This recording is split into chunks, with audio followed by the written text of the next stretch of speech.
What's going on, guys? I'm doing a quick recap for this past week. Shit's been pretty fucking crazy.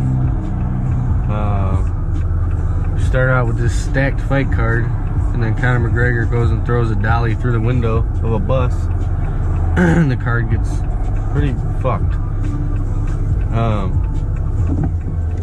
First of all, let me start by saying I would never call any of these MMA guys a bitch to their face. I'm pretty much calling them an internet troll, bitch, whatever. Kevin Lee, come on, bro. You really didn't want to fight Khabib, obviously. If you wanted to fight him, you would have fought him. Dana would have fucking flew your ass to New York. Don't say your plane got grounded in Vegas and you couldn't do shit about it. You could have done something about it. You had a whole day to get there. So, I don't know, that shit just irked me a little bit.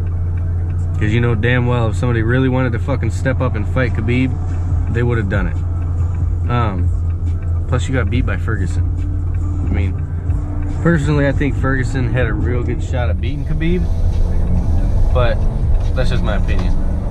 So, Conor's fucked, pretty much. I mean, not as fucked as the internet is making it seem to be. He probably won't do any jail time. He'll probably just get slapped with like a hefty fine and probably get sued by everybody on that bus. Props to L.I. Quinta. The dude's, you know, everybody was like, who is this guy? Who is this guy? Look at his rap sheet. For anybody who knows who actually watches MMA as a sport instead of just a fucking,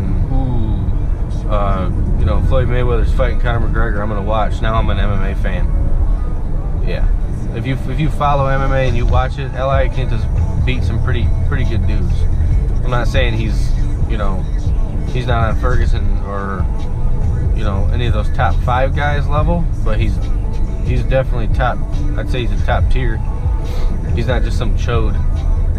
But yeah, I mean, Nick Diaz just filed to get reinstated this month, so he should be eligible to fight. Nate Diaz will probably follow suit, especially since Nick's going to be in his corner now. Yeah, I mean, I don't know. That fight card kind of pissed me off.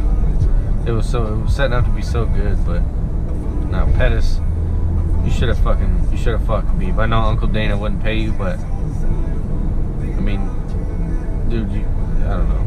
You got to think in the future. If you could have pulled off that win against Khabib, you would have the belt. That next fight would get you paid.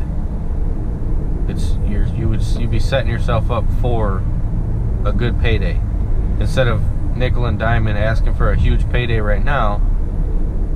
Unless you thought you were gonna get steamrolled. And don't get me wrong, I love Pettis. He's one of my favorite lightweights. But should have took that fight.